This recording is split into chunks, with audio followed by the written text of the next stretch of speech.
ова издание. Димитров очекува македонското знаме да биде подигнато на самитот на НАТО во Лондон во декември. Генералниот секретар на НАТО Столтенберг предупреди на се поголеми закани од Русија и повика на поголемо заедништво во НАТО. Какви се заклучоците од истрагата во извештајот испратен од специјалниот советник Роберт Мулер? Ќе ви кажеме повеќе.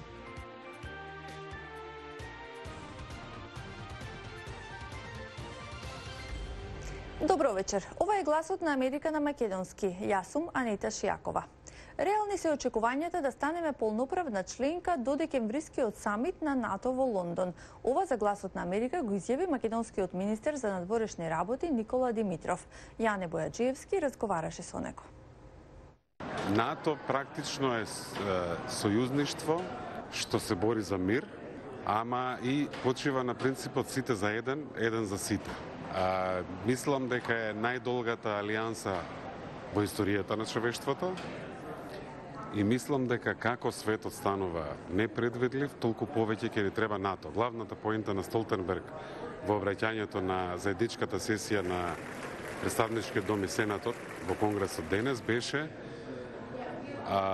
ризиците ни се непредвидливи, меѓутоа имаме решение за сите ризици, а тоа е НАТО алијансата.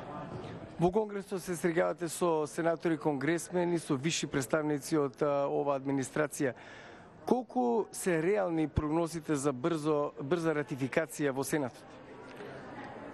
Денес пред настанот овде во Atlantic Council повеќе think tankovi се во организација на NATO Engages. Имав кратка средба со сенаторот Крис Марфи, кој што е голем поддржувач на нашиот файл, на нашата приказна, на нашето зачленување во НАТО. Мислам дека има и од страна на републиканците и од страна на демократите силна поддршка и ентузијазам дури овој процес да оди брзо. Тоа што администрацијата веќе го пренесе прашањето, предметот во Сенатот, и тоа за прилично брзо време е голема работа. Мислам дека нашиот план да станеме полноправна членка до самитот на НАТО во Лондон во декември годинава е реален. Дали има потреба од некое поголемо лобирање за забрзување на процесот на ратификација во другите земји членки на НАТО?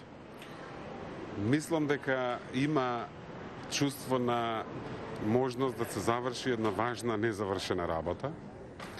Сите знаат дека ние многу долго време чукаме на вратата, подготвени сме, делиме товар, меѓутоа треба да делиме и бенефиции.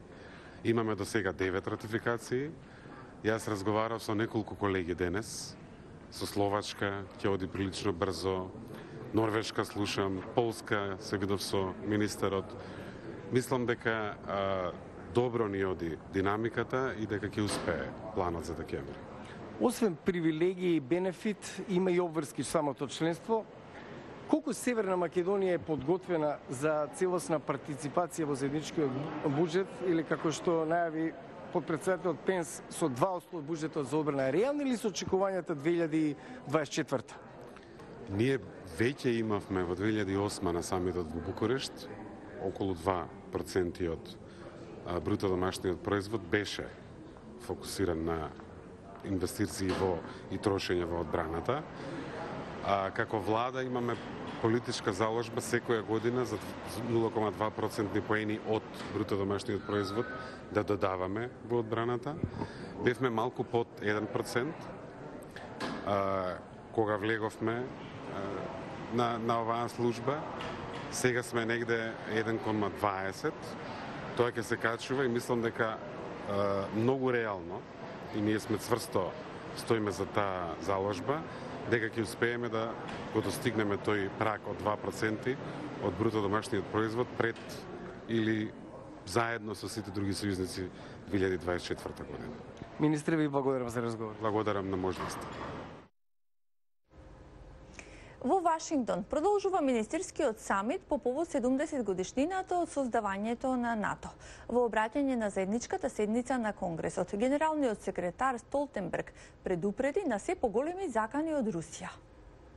I have the high privilege and distinct honor of presenting to you His Excellency Jens Stoltenberg, Генералниот секретар на НАТО го предупреди Конгресот на САД за заканата од се поагресивната Русија.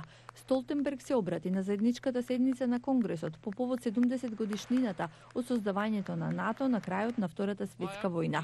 Континуирани кибернетски напади врз сојузниците и партнерите на НАТО се насочени кон се, од парламенти до енергетски мрежи. Се прават обиди за мешање во демократијата. НАТО одговори со најголемо засилување на нашата колективна одбрана во последните децении. За прв пат имаме распоредени војници на истокот од нашиот сојуз, рече Столтенберг. Генералниот секретар исто така рече дека НАТО не сака да ја изолира Русија, туку дека се залага за подобар однос со неа, но според него, дури и со подобрени односи, справувањето со овој предизвик нема да биде лесно. Тој ја нагласи важната улога на американскиот претседател Доналд Трамп за да ги натера членките на НАТО да ги зголемат своите придонеси во буџетот на алијансата. Истражители кои работеа на речиси 2-годишна истрага за изборната кампања на претседателот на САД Доналд Трамп велат дека заклучоците во извештајот, испратен од специјалниот советник Роберт Мулер, се поштетни за претседателот отколку што било представено од главниот правобранител Вилјам Бар, пишуваат Нью Йорк Таймс и Вашингтон Пост. Во скрадената верзија на извештајот, која Бар ја објави на 24 март, вели дека тимот на Мулер не нашол докази дека Трамп или кој било друг од неговата кампања соработувале со Русија. Тој исто така рече дека Мулер не заклучил дека претседателот незаконски се мешал во истрагата, но додаде дека сепак не е ослободен од вина. Бар тогаш изјави дека заедно со неговиот заменик одлучиле дека нема доволно докази да го обвинат Трамп за обструкција на правдата. Трамп пак останува на ставот дека со извештајот е целосно ослободен од вина за какви било злоупотреби. Основачките и сите жени во редакцијата на женскиот магазин на Ватикан поднесоа оставки. Велат дека против нив се врши кампања на дискредитирање. Ова следи откако женскиот магазин кој излегува како прилог во дневниот весник на Ватикан објави историја за злоупотреба на монахињи од страна на свештеници. Повеќе од прилогот на Златица Холк. Католичката црква многу пати во историјата ги скрила злоупотребите извршени од нејзини свештеници и ги заштитила сторителите. Но нови злоупотреби се појавуваат и натаму. Напис објавен во женскиот магазин на Ватикан содржи извештаи во кои монахињи тврдат дека биле сексуално злоупотребени од страна на свештеници. Некои велат дека биле присилени да извршат абортус, што е спротивно на учењето на црквата. Добивме многу пријави за вакви случаи на злоупотреба, така што јасно е дека мора да зборуваме за тоа. Во спротивно ќе ја загубиме довербата од жените кои ни пиша и ги пријави овие случаи. Лучета Скарафија, основач на женскиот црковен светски магазин, вели дека новиот уредник на Осерваторе Романо планирал да го преземе женскиот магазин на почетокот на годината, но се повлекол откако таа и сите други уреднички се заканиле со оставка. Но таа вели дека по објавувањето на надписот за злоупотребата на монахињите, весникот започнал кампања за саботажа на женскиот магазин. Прво, новиот директор се обиде да учествува на нашите состаноци да кани други луѓе, растурајќи ја групата која работеше заедно со години наназад. Нешто што никогаш претходно не се случило. Ние не можевме да ги искажеме нашите гледишта. Тоа е како изданието да има два спротивставени концепта. Но не сакавме конфронтација на жени со жени, подлучивме да ставиме крај на нашата работа по цели 8 години искуство. Написот за злоупотребата на монахињи стави крај на долгото молчење за овој проблем.